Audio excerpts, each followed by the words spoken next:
Assalamualaikum warahmatullahi wabarakatuh. Halo sahabat Simbar, kami hadir kembali untuk Anda. Kami akan mengungkap tentang sejarah penguasa lelembut tanah Jawa dalam suatu cerita tentang Pulau Jawa atau Dwipa. Kami mengangkat cerita ini dari tutur serat Bujangga Manik.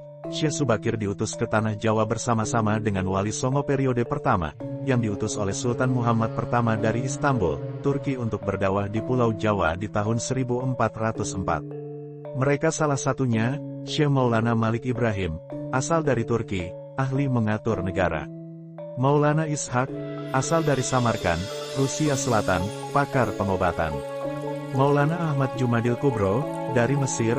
Maulana Muhammad Al-Maghrobi, asal dari Maroko.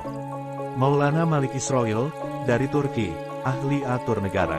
Maulana Muhammad Ali Akbar, dari Persia Iran, pakar pengobatan. Maulana Hasanuddin, dari Palestina. Maulana Aliyuddin, dari Palestina. Syekh Subakir, dari Iran, ahli menumbali daerah yang menyeramkan yang ditempati jin jahat. Sejarah Syekh Subakir datang di Pulau Jawa serta takluknya Eyang Ismoyo dan Asta Dewa di Bukit Menoreh. Puncak Gunung Tidar yang menjadi paku tanah Jawa, tak diketahui pasti tahun berapakah Syekh Subakir mengawali perjalanannya.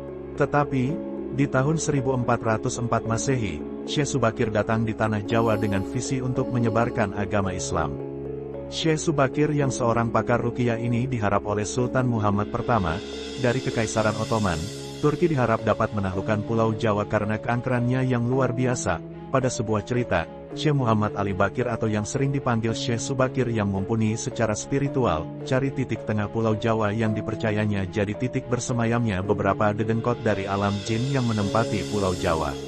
Pergilah Syekh Subakir ke puncak Gunung Tidar, untuk bertemu dengan salah satu sosok jin yang kuasai Pulau Jawa. Sesampai di Gunung Tidar, Syekh Subakir bertemu dengan sosok Ismoyo Kertomenggolo, atau umum disebutkan Eyang Ismoyo.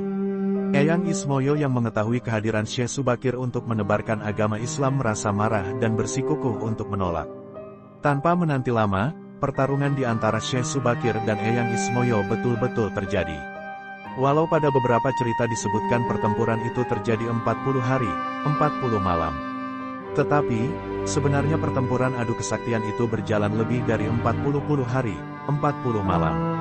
Eyang Ismoyo yang sebenarnya sudah beragama Samawi atau agama yang sudah dibawa sama Nabi saat sebelum Nabi Muhammad SAW, juga pada akhirnya pilih kembali pada kesejatiannya yang bijaksana. Eyang Ismoyo mengetahui, bila pertempuran terus diteruskan, karena itu tanah Jawa akan makin terguncang secara berbagai kondisi alam yang tidak tentu. Dia juga ajak Syekh Subakir untuk perundingan itu dilaksanakan di Bukit Menoreh atau orang sekarang ini bisa mengatakan Puncak Suroloyo Yogyakarta. Pada tempat ini Syekh Subakir bukan hanya berdua dengan Eyang Ismoyo, tetapi ada pula Asta Dewa, salah satu sosok jin penguasa tanah Jawa yang sampai sekarang ini dipercaya oleh beberapa spiritualis keberadaannya masih tetap ada. Asta Dewa ialah adik dari Eyang Ismoyo, tetapi secara posisi dia, yang mempunyai kekuasaan yang semakin lebih dibandingkan Eyang Ismoyo. Di Bukit Menoreh inilah, Syekh Subakir terlibat kesepakatan dengan Asta Dewa dan Eyang Ismoyo.